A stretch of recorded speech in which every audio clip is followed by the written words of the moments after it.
put a do not disturb sign out. And when I got there this morning, they were remodeling the office upstairs above our conference room, and somebody was running a saw like about 5 feet above my head and throwing the flooring outside into a dumpster. So I was like, well, after lunch, I'm leaving for the day. So I'm at home now, which is nice. Work from home days are always good. So is it quieter at home?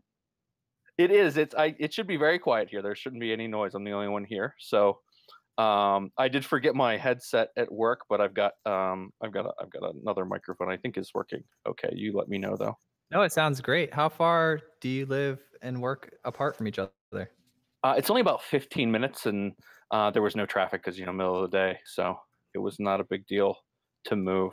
Yeah. Are you back in Pittsburgh, or are you still out in California, or? In Pittsburgh, yeah, actually, just in a little neighborhood outside. I live in Pittsburgh proper, but our office is in a little neighborhood on the east end of Pittsburgh called Braddock, Pennsylvania, which is a great little neighborhood. A new restaurant just opened up in our building today where we went for lunch. It was fantastic. What type of food you got there now? It's a Mexican restaurant. I'm not sure if they consider themselves like Yucatan, but I had a great quesadilla, and the guy I work with had a beautiful burrito that he said was really good. Oh man, I'm a fan of the chicken quesadillas. That's exactly what I had. They put guacamole on it and like spinach leaves that were just a little steamed. Perfect. Ooh. Now, was the guacamole on the side so you could control your guacamole intake? They would put it on the side, but I just had them slather it all over. I was like, just go max guacamole. Yeah. But they do offer to put it on the side if you want it. I like that term max guacamole is actually in your vocabulary. Yeah. I'll have the max guacamole. Yeah, absolutely. That's good too. It's really good. I don't know what kind of special ingredients they put in it, but it's got just the right amount of lemon kick to it. It's love, probably. It probably is love. Yeah. The Mexican culture has lots of family and love involved in it. So that's where that comes from. So I'm excited about how many people do you have now? How many people did you go to lunch with? So there were 4 of us at the table at lunch. And how big is your whole team? That was pretty much the whole team. There's one guy who didn't make it in today. So there's not a whole lot of us. We're a small shop right now, but we're growing. So we're actually those are all paid employees, which is nice. So for a small company, we're real lean too. So Yeah, right. When you were saying that, it very much reminded me of like David Hyman Hansen, like the Rails base camp style, how they stay super lean. Mm-hmm. Yeah, a lot of the development work that we have is external team members, which is yeah. So we do some external stuff. Bring on, it's nice to be able, in our industry, when new clients come on, there's some integrations, things like that need to happen. So it's nice to be able to flex up when those happen, have a really strong team presence, and then kind of say, okay, well, we got that out. Now we need to go into, monitoring and maintenance mode, and then so kind of be able to scale back that to kind of just core development personnel, and Yeah, I've been working on a lot of that personally. So like this is what's popping into my head right now. So a lot of times I found myself making the mistake of thinking like of everything on an infinite plane of time. So it's if like we're going to do this, how are we going to persist this forever? And then when I kind of relaxed up and found we'll just deal with what's going on this week and we'll adapt accordingly, my life got a lot less stressful. Yeah. So the parallel there, absolutely. if I wasn't too abstract, was like, a lot of people, I guess the mistake I would previously make was say, oh, we need all these developers, like how long we got to keep it up and do these integrations and push our integrations, but rather just expand when needed and contract as the market says so. Yeah. Right? Yeah. And I think, especially here in Pittsburgh, there's a lot of really great kind of boutique development shops that's right. What they cater to as being, I think you can probably get that anywhere you go, and, you can of course outsource overseas, things like that. But, we just happen to be really lucky where we found 2 or 3 really good shops that, when we're looking for, whether it's computer vision technology or API or front end work, we kind of just know who to go to for those. Yeah, when I was researching Meter Feeder, I was thinking to myself, in my town, we still have the old people that drive around in the little awkward custom made Oh yeah. 3-wheel vehicle chalking tires. And every Yeah. time I see that happen, I'm like, when's a drone going to replace you? Yeah. Well, Like I the don't know. drone can read your license plate. Yeah. Yeah, absolutely. Yeah, I mean, that's coming. Don't I don't yeah, I'm not sure if it's gonna be drones or pole mounted or, what, but yeah, I mean, automatic Probably both. or Probably some companies yeah, will come out with pole mounted, some with drones, and you'll find a nice mix of whoever got the yeah, business. yeah, absolutely. Do you Yeah, do you have any of that right now with Meter Feeder? which part of it? The drones. The drones. So that is something that we've looked at. Like we don't have any autonomous enforcement, is what the industry term for it is. But like we do some computer vision work. We're kind of moving in that direction, but we're not. That we don't have a product to market Yeah, for that so right. I was thinking about this the other day, right? And I thought to myself, "Oh, we have the drones that are autonomous and can do all of this. At what point will we get this like little autonomous boot that can drive around, read the license plate, and attach to your car, and then you just swipe the credit card right on it, and it comes off?" Yeah, so there's a company called Barnacle. I don't know if you've ever seen or heard of Yeah. them, but yeah, I think that thing should be able to fly down and hook onto your windshield. But one of the driving factors that, I'm also a founder of Meter Feeder, not just a CTO, but one of our kind of mission statements is making it so easy to pay for parking that no one ever gets a parking ticket again. Ooh. And yeah. So really, I think that there's like drones are just a stopgap, but once we get that kind of technology where we know when someone parked and how long they've been there, there's no reason why we have to give them a ticket if they didn't actively pay for parking. There should be a way where either their vehicle pays for itself, or just kind of get the ticket and out of it. And that's what we're kind of working on, is allowing vehicles to pay for parking on their own instead of, if there's an autonomous vehicle, like, I don't know, if you pull into a parking garage, an autonomous vehicle doesn't have an arm that it can reach out and grab the parking ticket and then go pay for the parking ticket. So it needs a way to be able to communicate with the system over, an internet-based API, an Internet of Things kind of situation. So that's kind of what we're working on. We want to get like the hassles out of parking, and getting parking tickets is a hassle for everybody. So Oh yeah, and then of course finding the space you want. There's always open spaces, mhm. right? But you're like, how do I want to inject my car there, but there's signs everywhere saying you'll be towed. Do you work at I know you work with the municipalities, but do you work at all with the private parking lot owners to sort of lease their available space outside of work hours to people who want to park there? Yeah, well, so we work with operators for, to manage their parking, and some of that is, what parking do you have available, how much, how do people pay for it, is it leased, or and then can we direct people to your parking spaces when they're open, for, whether it's a private lot or a publicly accessible lot, how and when can we send people there, is something we look at. Well, that's awesome. And I asked this because my parents growing up, they own commercial property, and they happen to do so like in a village of a town that's got the number one beach in the world, right? Okay. So they have huge parking issues, right? Hmm. And I was always thinking to myself, like growing up in high school, my sister and her friends, they would sit out there on the 4th of July or the special times, and they would, charge the parking lot out and make some cash, right? And I always thought, wow, that'd be so smart if after hours, because in obviously you know this because you're the founder and you've been with the company forever, but they in the lease, the tenants have the rights to the parking spaces during hours.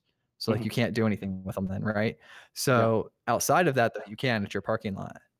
Hmm.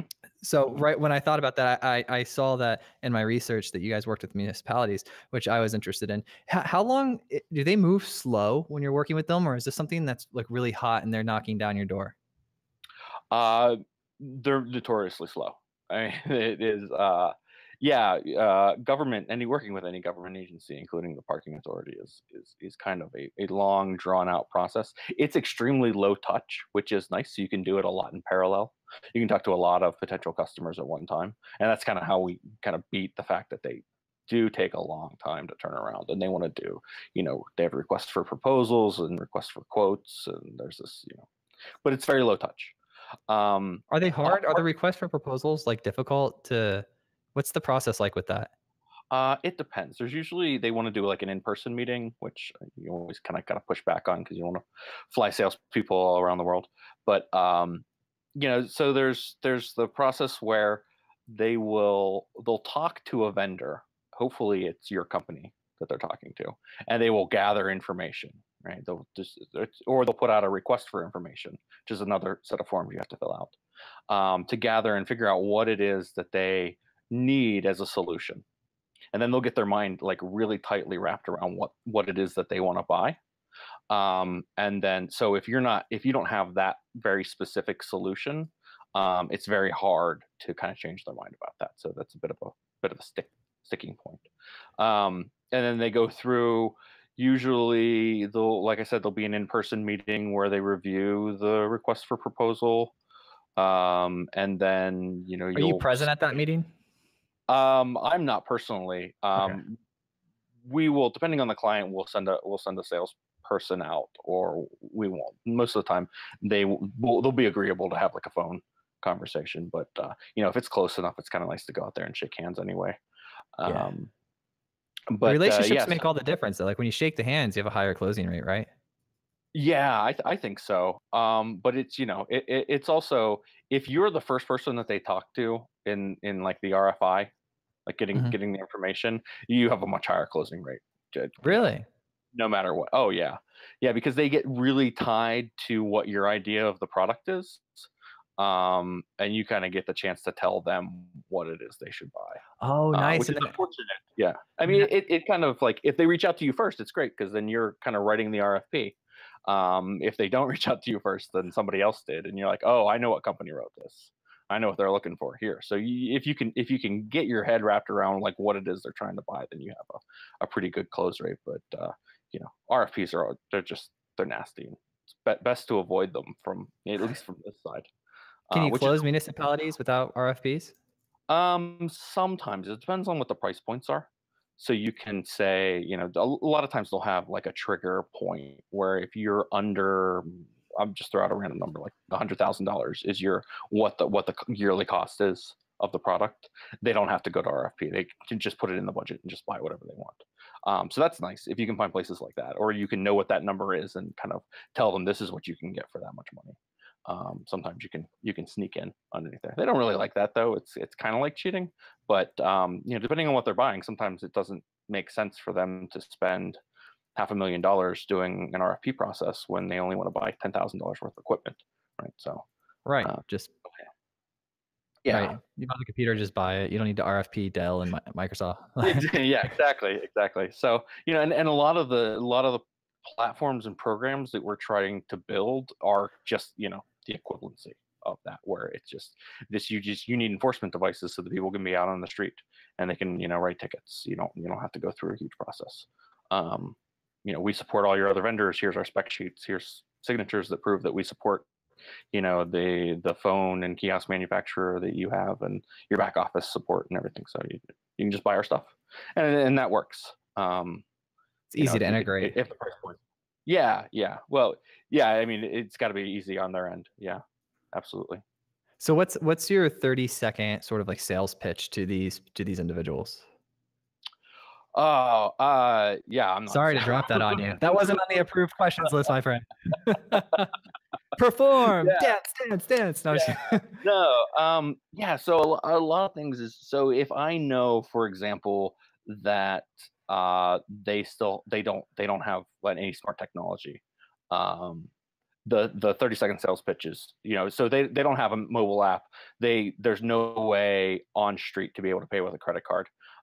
If it's a place like that, then I mean the product really just sells itself. All you have to do is say, you guys are losing out right now. You make most of your money writing tickets for people because nobody has a way to pay. Nobody cares change in their pockets.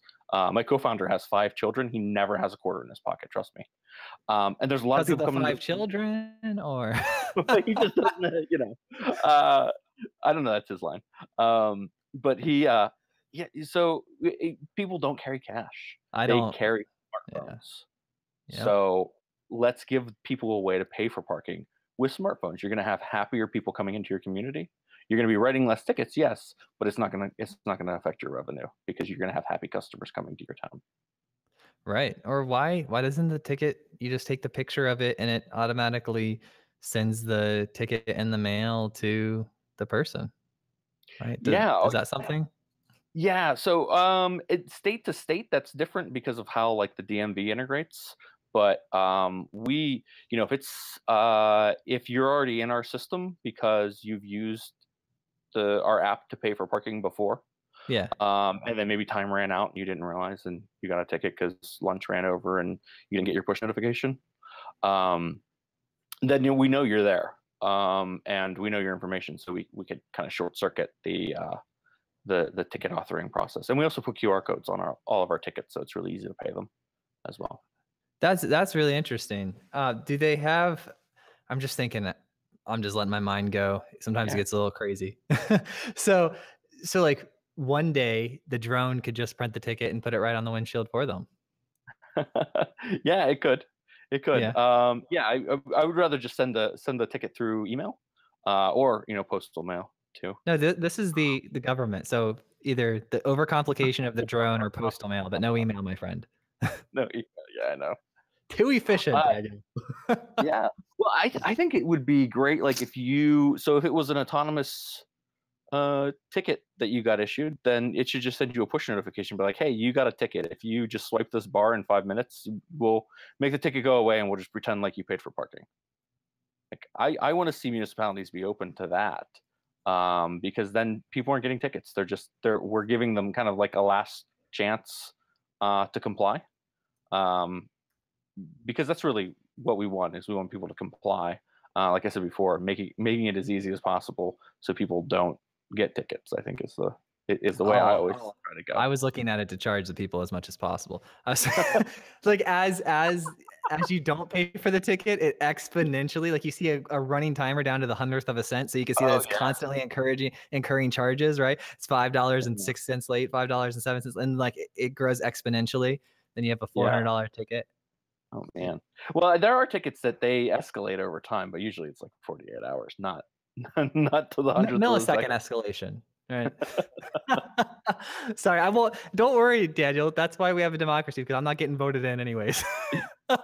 Well, it'd be nice if you catch it early, right? It's nice because then maybe you can pay a lot less. That's the selling point. Yeah, you're like, oh well, I mean, if you catch it in the first second, then you're only going to pay a quarter. It's actually cheaper. There it is. There's the idea. So, hey, how did you get? I'm really curious to know how you got from Pennsylvania to Silicon Valley to do the whole Y Combinator thing. Was it just you and your co-founder, and you guys said, hey, we got accepted, and you took a bus, like, and there was a soundtrack playing, and we were on an airplane, but there was definitely a soundtrack playing. Okay. No, I met Kevin Hale, who's one of the partners at Y Combinator, at Carnegie Mellon here in Pittsburgh, and I kind of gave him the 30-second pitch, about what we were doing, what the idea of the company was. Then I gave him the elevator pitch, and he was like, yeah, you guys seem like you know what's going on and you have a good idea. And if you ever talk to Kevin Hale, the guy is he's motivation. He's just like a walking motivational speaker. He's fantastic. Yes. Kind of energizes people. He's got like instant feedback. And it's like I talked to him for 15 minutes and then talked to my co-founder and I was like, this is what we need to be doing. And it's like ABC. I had this setup. That was back in November of 2015. So we applied right after that for Y Combinator, because I was like, man, if I can get this much energy and kind of good mojo and good karma out of a 15-minute conversation, then like if I spend 3 months around a person like this, we're just going to be off to the races. And so we applied to see if it would get in, and we got through the process.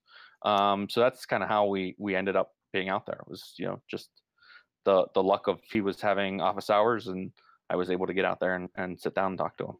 So you went out to meet Kevin. He wasn't in Pittsburgh. He was in Pittsburgh. No, he came to Carnegie Mellon University.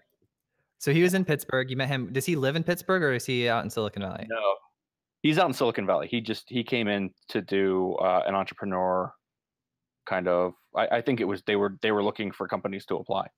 I think that was the whole purpose of his trip, because he did give a little kind of, what is it like to be an entrepreneur kind of talk after that, Yeah. after kind of our office hours. And yeah, so just, talking to him through that, and the goal of I think the goal of his trip was to find and recruit companies to apply. Oh, nice. And do you look at him like in an advisory capacity still? Are you guys keep in touch or? Yeah, yeah. So I don't really keep in contact with Kevin all that much. Maybe once or twice a year I'll speak to him, but we have other partners at YC that we speak to monthly or more often, especially as questions come up, in a new company. How do you manage these kind of problems? There's a great network. Yeah, so we're normally in Florida. That's where our headquarters is. Okay. Mhm. But we're going to be out at the NVIDIA conference in Silicon Valley, I believe in Mhm. a week, next week. And so I was looking for any cool people that I should go say hey to while we're out there. We got a lot of past guests, and then you mentioned that Kevin Hale is like super high energy, motivated person, and that Yeah. kind of fits in line with my personality, and sounds like yours too, right? Yeah. So I'm gonna go say hi to him. Like, what Yeah. up, Yeah. Kevin? Daniel Yeah. says you're the man. Yeah, he is. He's great to talk to. Absolutely. Any other He's cool got a people that are lot. like must sees? Yeah, I mean, there's a lot of great people in the YC community. Those are, and kind of any of the partners out there are always really receptive. Yeah. Um, Who's your favorite? Well, not favorite. Sorry, I'll back it up. Who yeah, do you don't answer suggest other than Kevin that I should say hi to next week when I'm out there? that. I would say, if you could talk to Michael Seibel or Paul Buchheit. Those are two. So Paul Buchheit was my was the partner that Meter Feeder had while we were out there. So we had our kind of monthly, not monthly, we had our weekly roundup with him, where we would kind of sit down with him and go over all the nuts and bolts and things like that. And he's And how long does that last when you're out there doing the Y Combinator? How long are you there and then you go back? What's the whole process like? Yeah, so we were out there from January 1st. We were in the winter 2016 batch. So through November we had our kind of our few rounds of interview questions, where they Very kind of cool. take you into the room and grill you about so they brought us out, they grilled us for, it was only like 10 minutes, and then they wanted like another 5 minutes because there were some additional follow-up questions they had. It was very, that was kind of it, and then they make the decision. And then we were out there from the beginning of January through demo day, which is just the demo day now is just right around the corner for this year. So about this time of year, and then a few extra days to kind of follow up with some investors after demo day and things like that, and kind of get everything organized. Now, a lot of companies stay in the valley. A lot of them I think moved to like San Francisco and Oakland, and instead of being in like the Mountain View, Sunnyvale area. But it's still, a lot of companies do stay out that way. We decided to come back to Pittsburgh because all of our customers were here. Right. And I don't know. It's a toss up, which is better. Things are a lot cheaper in Pittsburgh. Office space definitely is a lot cheaper in Pittsburgh, but there's a lot of access to capital. California is, and especially the San Francisco area, is amazing place to meet venture capitalists and sit down with them. How are you doing your expansion outside of Pittsburgh? You far as sales and things like that. Yeah, what's in your mind when you think about expanding? Like, where would be your second location? How are you, like, if you're going to dominate, right? Because Yeah. that's what I assume that you wake up to do every day, right?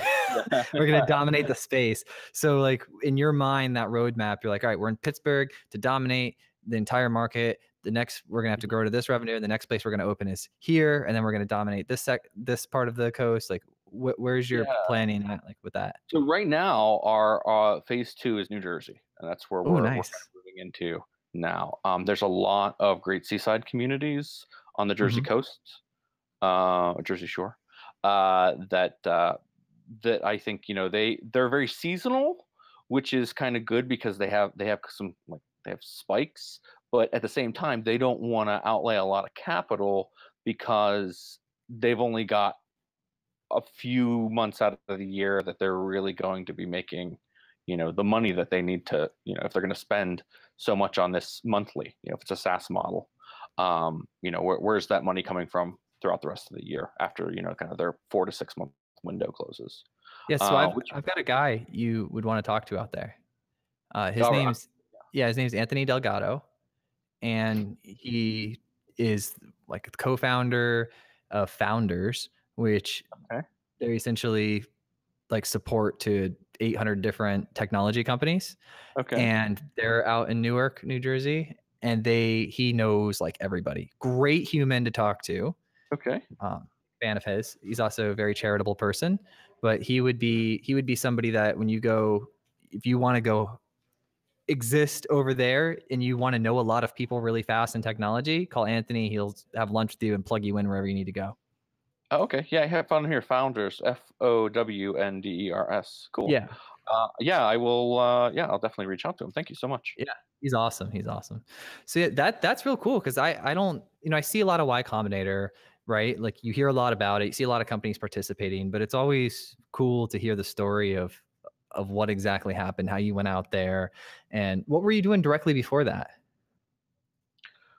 I mean, we were building our company. You mean before we went to YC, we were just building our company here. We started in 2014, so we started in the late part of 2014, and we got our first customer there at the end of the year.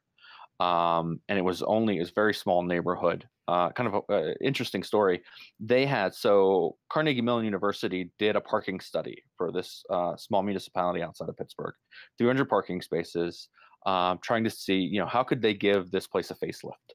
And the Traffic 21, which is the civil engineering arm of Carnegie Mellon University, that school, said you guys should do X, Y, and Z, and it will cost you, I forget what the total bill was, but it was astronomically high for a small neighborhood like this. I think it would take them 25 years, if I remember the project correctly, to pay it off. It was if they put all their money towards paying off this system. It was like, that doesn't really seem feasible. And they were really considering doing it because this is, they had a parking problem that they needed to solve, and if it takes 25 years to pay it off, we have a parking problem we need to solve. Like, we just need to solve it. So right around that time, and this is how we got our start as a company. I was working on a completely different startup. Me and my co-founder Jim were on a completely different startup, and we were talking to a salesperson who we were thinking about bringing on board for that company. And we were having lunch, and she went into her bag to pull out I believe it was a business card. And instead she pulled out a stack of parking tickets. And she said, I get parking tickets every day because I'm a business person, or I'm a salesperson, and I travel around a lot. If you made an app where I could pay for parking from my phone, I would use it every single day. It's like, there you go. Aha moment. Like, oh, I think we got something here. So we spent the rest of the lunch, like, she just kind of sat there and twirled her thumbs because my co-founder and I were just sitting there like, well, we could do this, and we can make enforcement kits, and they could all be cloud-based and not license plates. I had no idea what the landscape was like. And then, of course, there was already companies doing this in 2014. We had never heard of any of them, and they didn't have it in these small municipalities where we kind of did our day-to-day business. Pittsburgh didn't have a parking app either. They had just replaced all of their old meters with these kiosks in 2012. So we had an idea of like that kind of technology.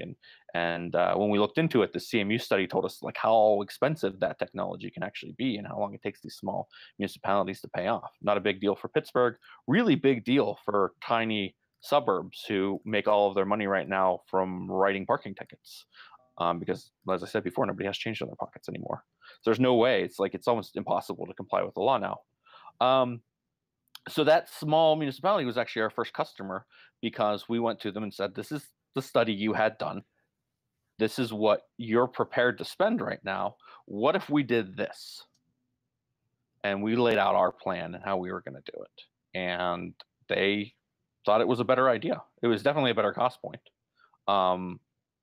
we were a small startup, so we actually like just gave them all the equipment that they needed, because it was just, it was a couple of smartphones, and then later on we added like Bluetooth printers, so you can actually print out the tickets there on the street, and you put the app together for them, and bought stickers to put on all the meters, and we spent a lot of time with that first municipality. Like once we landed them and got them live, we didn't hurry up and go try to find our second place.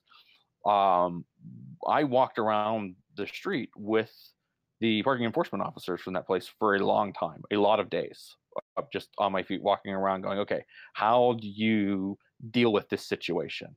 It's not a completely binary thing. There's other things that people get infractions for, parking in disabled spaces or in front of fire hydrants. And, so gathering all that information, okay, at the end of the month, what kind of information do you need for reporting? Going through kind of top down in how it works inside of a municipality, like following the dollar that gets paid for parking or the dollar that gets paid for a ticket, and from beginning to end. So that took us through 2015 and kind of brought us to Y Combinator. Because we were amassing all this information, and then it was just really good timing that we found a company that was an incubator ready to give us a chunk of money to invest on getting our we'd gone from 0 to 1. How do we go, to take over the world? So it's really like the next stepping stone. Domination. Right? Yeah, that's what we're going for now. Yeah. Yeah. So then what are you looking at for your day to day? Like you wake up every day, you're the CTO of this company. What does your everyday look like? Yeah. It's kind of, I think most days are, there's a checklist of what needs to be done today as far as a to-do list, but there's also, what's the health of the system? Has anything happened since the last time I looked at it? Those kind of things, making sure that, there were no alarms that woke me up, at least, but were there other minor things that we need to look into? And then creating new tasks and making sure that those get dispatched. So it's really, I still kind of have a middle management position because we are such a small company. But yeah, it's really from that's my day to day. Now, I would say we have in our company, we have, every other day or weekly meetings where we talk about what's long term, and that's kind of where I put on the real kind of CTO hat instead of the middle management hat. And in those days, the important things are where's our technology at today, and how are we projecting it? What is the projection line of where it needs to be? Not really a deadline, but where are we going to get to, and how are we going to get there? We talked about some things like autonomous enforcement, computer vision already in this conversation. So like, how do we take our geomatics platform right now of today and make sure that it can accept these new features, these new things that we have people out there selling. How do we make sure that we're going to be able to integrate with all these other technology providers? Well, one of the big benefits I see that you have, it's a great positioning to have, is that you have the relationships with the people who've already bought from you, these municipalities, right? Mm-hmm. So if you guys have a different product or service, the cycle's a lot faster because they already know your product and believe in your product and like it and use it, right? Yeah. Yeah. I think that's one of the really kind of what we try to send home as our, why choose us instead of, one of the kind of not really the incumbents, but the kind of the old guard of companies that are out there. We want to be more of a holistic solution. And as technology changes, what are the other vendors telling you about autonomous vehicles, for example? We're at a really great turning point in this industry as we see every day we're learning new things about what an autonomous future is going to look like. What does parking look like in the autonomous vehicle age? And as we learn more about that, what are the competitors telling you about this? Are they telling you, give up all hope, no one's ever going to park a car again? Or are they telling you, there's a lot of different scenarios of, okay, so every vehicle is autonomous. What are those autonomous vehicles going to do right before between 4:30 and 5 o'clock, right before everybody jumps out of their office building and is ready to go home? Are they gonna stage them close by to where those people are? Do they need parking spaces to stage those? Or are they just gonna be, always continuously milling around your city making traffic jams? What makes sense for the autonomous vehicle manufacturer or the fleet owner of those, uh, Ooh, you know yeah. what it might So look like? go ahead. It might look very much like how my server looks on like with automated scaling, right? Yeah, Where yeah, they will absolutely. add processes as the congestion's high and then remove them accordingly. So I Mhm. think it'll kind of like buzzing around and then like at their normal rates. And then as they start to hit a certain capacity, like new ones will come from other locations. It's gonna be all creepy and futuristic. I I love think it. so too. Yeah, I think so too. I think there's going to be. I don't think parking is going to go away. I think vehicles are going to. There's going to be less parking, sure, but I think that there is still a need. I think we're going to more than get rid of all parking. We're really going to condense um, some sprawl, right? There's a lot of, especially suburban sprawl, Mhm. because suburban zoning is an interesting part of this job and the way you think about it. And what that means is you look at like strip malls, for example. The reason those strip malls exist is because to get a zoning license to put in a department store, you have to have XYZ number of parking spaces for employees, so many parking spaces for the customers that are coming in, all kinds of different things, right? Your loading docks and all that. I think a lot of that is going to need to be able to go away. We're going to be able to reframe the zoning laws so that we don't have these big suburban sprawls, and that's going to make it so that we will need parking in those now closer together. Maybe not be as many parking spaces, but it will be specific need will still arise. And the places to stage vehicles before waiting for people to come out of their jobs or out of their homes. I think is going to require some parking space. So some like standby areas for autonomous vehicles that aren't quite, as you said, they're going to be ready to scale up, but where is the autonomous vehicle right before you need it to scale up? Where does it stay? Right. And then do they self stack? Right? You give them like Yeah, 10 spots, but then somebody comes out with some way to self stack the cars and now or yeah. they like float up and now they're like hybrid driving, hybrid air. Ooh, that's gonna be a fun one, right? Yeah, I can imagine, a piggyback system where one car just hops up on the back of the other car and they kind of just sit there and Yeah. they go to the one location. So you're only using fuel from one vehicle and then they separate when they get there and take the Or passenger. they transform like transformers and go have tea or coffee outside on the sidewalk. I think anytime you can bring Transformers into the conversation, I'm Yes. all for it. I just So imagine like Megatron with his legs crossed holding some tea. He's like, having so some tea, how it's like, was oh, your day? looks like Nancy's done with her 4 o'clock appointment. We're gonna have to go pick her up, take her home. Hey, that one has Shia LaBeouf and that blonde in it. No, I'm just kidding. Oh man. So to wrap up, quick. I want you to let me figure out how to say this. All right. So Elon Musk gives you a call Uh-huh. because he hears this episode and he wants to talk to you about the autonomous vehicles and Megatron coffee date. Uh-huh. And you go hang out with him. He's got a time machine. You get to go back in the time machine to 10 years ago and give yourself a piece of advice. What would it be? Wow, man, what a great question. Yeah. So yeah, if I could go back 10 years and give myself a piece of advice, You can't say buy Bitcoin. You can't say that. let's Anything just go else though? Bitcoin.